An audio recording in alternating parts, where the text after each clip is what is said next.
Alrighty, Darren Yergin here on behalf of the NCAA following Game 6 of the 2023 NCAA Baseball Championships here in Cedar Rapids, Iowa. We're joined by Baldwin Wallace. From left to right, it's head coach Brian Harrison. In the middle, Luke Vonderhaar. On his left, it's Andrew Parker. And then all the way on the right here is Nick Clark. So, Coach, just give us an opening statement about the game against Hopkins and sort of what you saw out there.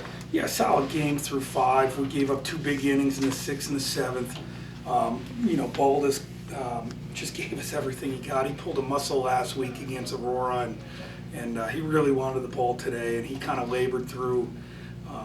And we brought in Dawson a little earlier, and we thought we had to bring him in, but Dawson threw well. Just made a pitch to Storr that he put in the gap. It was a 3-run double, kind of changed the game a little bit.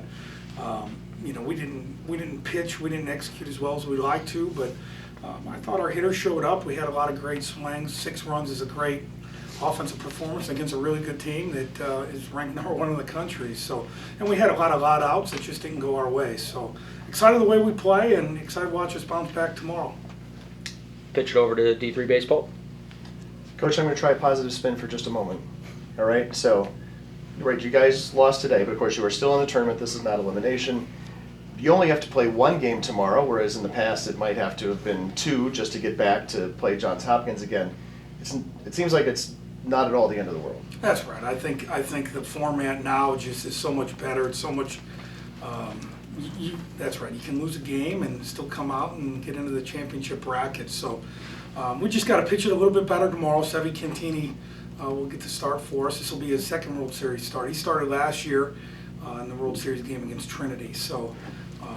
And he's been throwing with a lot of confidence, had a good start against Aurora, and did well at Denison. So, we're excited to see what he brings tomorrow.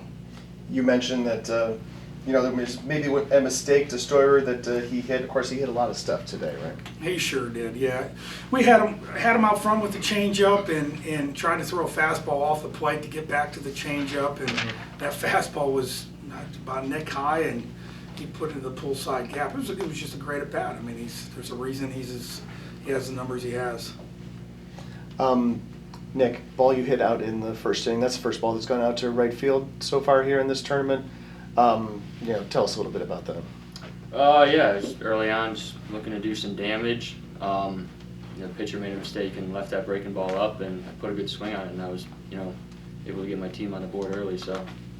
Can I ask you your take on that little tweener fly ball that you hit that the 2 guys collided on?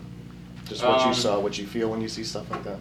It was definitely scary. I don't know. I didn't really see it. I was around first base and I saw them collide. It was definitely scary. I hope he's okay. I wish they would have dropped it though, so we keep running. But I hear you. It does sound like okay, but concussed and in protocol. Just so you guys know. I am not the medical person, but I'm just passing along what was said. Andrew, you also hit a ball kind of in the same spot as you did yesterday. You guys like that? Porch out there in left field? Personally, I do. I like my plan just hitting go oppo. I feel like that's when I get my best swings on. Mm-hmm. Do I plan on trying to hit it always to that little short porch? I like to just stay in the gap and just get doubles and low line drives, but I just do damage when they leave mistakes in the zone. Yeah. And Luke, you had a couple of hits today. What was working for you? What were you finding success at? I just, I felt like I had some gritty at bats where, I fouled some tough pitches back and then eventually got one over the middle that I could handle. And, it just felt like I saw a ton of pitches today. So it felt good. It felt good to sting a couple through. You guys worked that reliever that came in for the last 5 outs pretty hard, and that's the guy who's their number 3 starter, might be the guy who goes for them against you guys on Monday. To obviously you guys didn't come all the way back, but you made him throw like 42 pitches, and maybe this is to coach. Talk about why that's important. Oh yeah, absolutely. I mean, he throws hard. He's got a nice 2-seam, runs in on guys' hands, and then he throws on plane and throws a slider the other way. I thought we had some really patient at bats and made him work a little bit, and so if we do get an opportunity to see him, I think it's kind of an advantage to us. Absolutely. Coach, any hitters, we're getting to the part of the tournament where offenses start to dominate a little bit because pitching's getting a little thin. Are you guys looking forward to sort of feast on a 3rd or 4th line pitcher? Oh, yeah, absolutely. I mean, have you seen some of the swings these guys have put on baseballs the last couple of days? I mean, it's incredible. I mean, we're at the World Series. It's a big park. All these guys have hit home runs. I don't know how many balls we've squared up. Yeah, I'll bet on our guys offensively, I'll tell you that. We've got some grown men that love to swing the bat, especially in big situations. Luke, I don't know if, and Nick could feel this too. I don't know if you guys have seen much of Misericordia, but a lot of what they do is put the ball on the ground in the infield and put pressure on you guys. I feel like you guys are a pretty strong defensive team, but just talk a little bit about what you guys need to do kind of against that small ball type of tactical, outfit that they'll put together tomorrow.